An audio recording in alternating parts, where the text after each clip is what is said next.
Hello friends, welcome to Physics Live channel. Today we are going to discuss the 2011 CSIR physics questions in electromagnetic theory. The electrostatic potential V of x comma y in free space in a region where the charge density rho is 0 is given by V of x y is equal to 4 e raised to x plus f of x minus 3y square. Given that the x component of electric field and V are 0 at the origin, f of x is.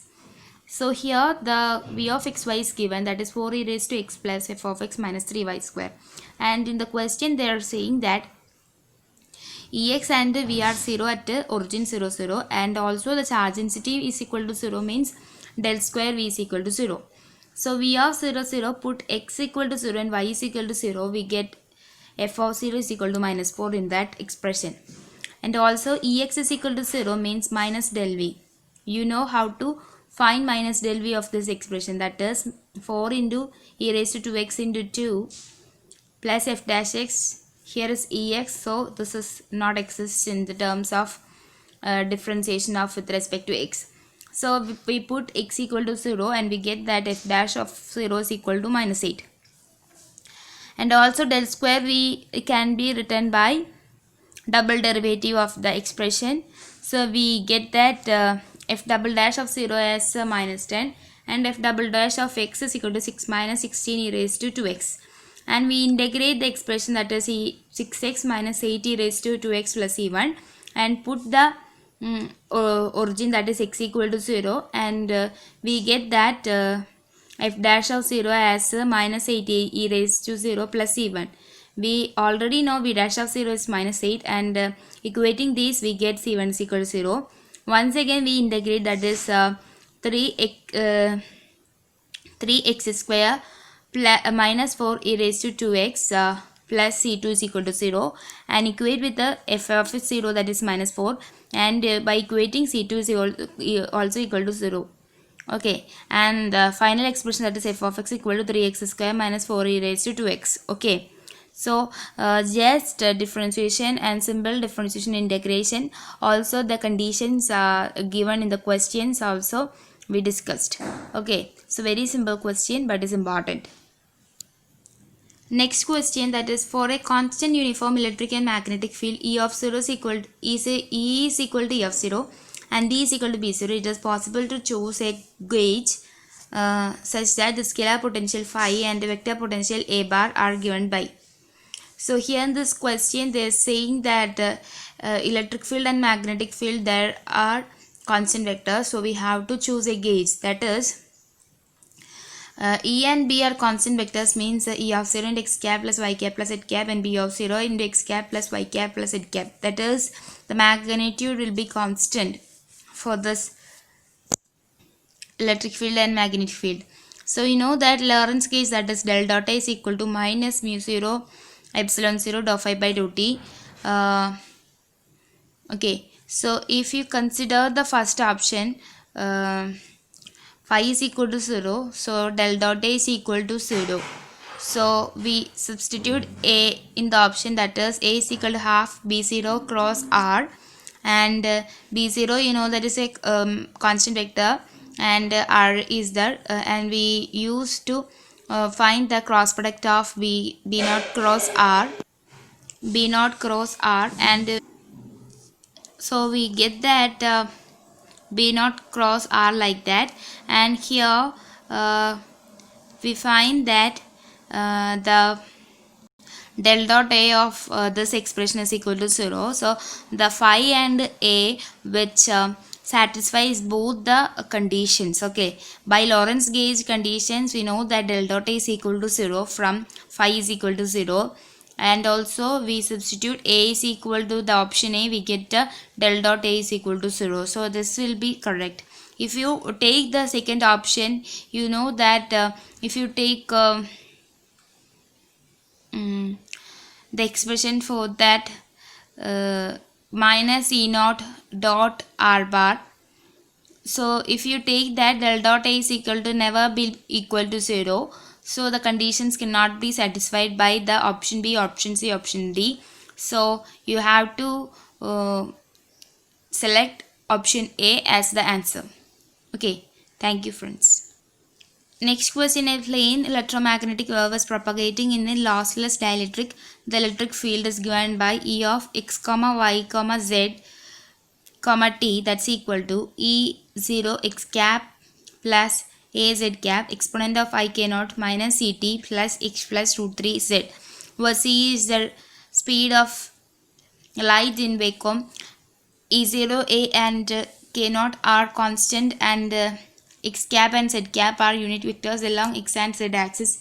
The relative dielectric constant of the medium epsilon r and the constant a r. So we have to find epsilon r and a. So for that we take the expression given in that question, and we have to compare it with the, we know that it is like a e naught e raised to I cannot r minus omega t. So I cannot r is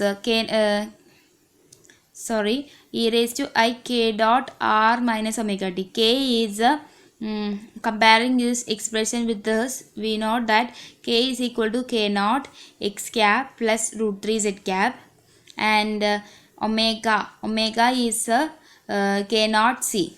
Okay, so we already know that v is equal to omega by k. So k naught c by under root k naught square plus 3 k naught square. From that we get c by 2 as v. Also we know that v is equal to c by n. From comparing this, we get the refractive index n is equal to 2. Also we know that n is equal to root epsilon r. So we have to find the relative permittivity, that is epsilon r is equal to n square, that's equal to 4. Okay, another we have to find a. So for that, k bar dot n cap is equal to 0. We know k naught is equal, k is equal to k naught x cap plus root 3 z cap in this question.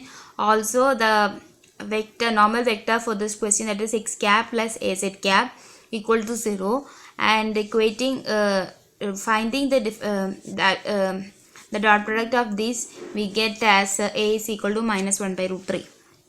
Very simple question, but is very conceptual, because we are comparing the result in that question with the general expression. Next question, a static spherically symmetric charge distribution is given by rho of r is equal to a by r e raised to minus kr, where a and k are positive constants. The electric potential corresponding to this charge distribution varies with r. Okay, so here in this question, the given as rho of r is equal to a by r e raised to minus kr. The only information for this question is the charge distribution is equal to a by r e raised to minus kr. So we want only one information, that is del square v is equal to minus rho by epsilon 0. Rho is directly proportional to 1 by r e raised to minus k by r. So potential del square v is also varies with the potential v is also varies with the 1 by r e raised to minus k by r. Okay, so the answer is directly proportional to 1 by r e raised to minus kr. Okay, the expression which shows that potential and the charge density are directly proportional. Okay, the idea behind this question is very simple.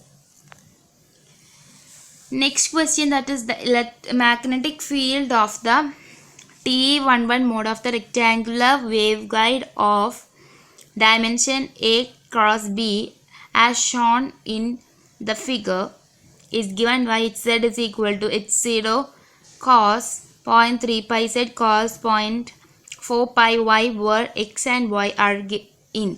So we have to find A and B for the waveguide dimension.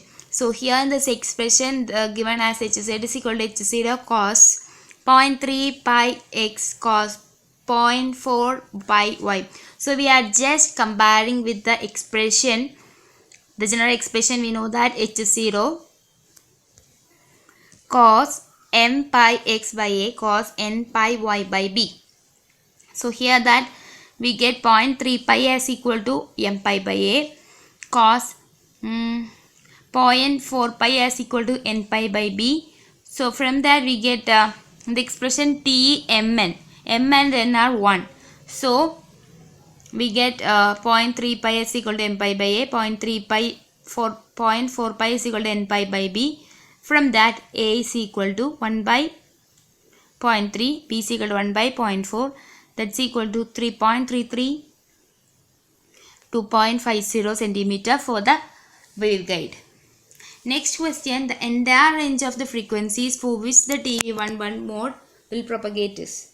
So we know that the cutoff frequency of the waveguide, that is c into under root m pi by a whole square plus n pi by b whole square. So 2 pi nu is equal to c under root n and m are 1. So under root pi by a whole square plus pi by b whole square.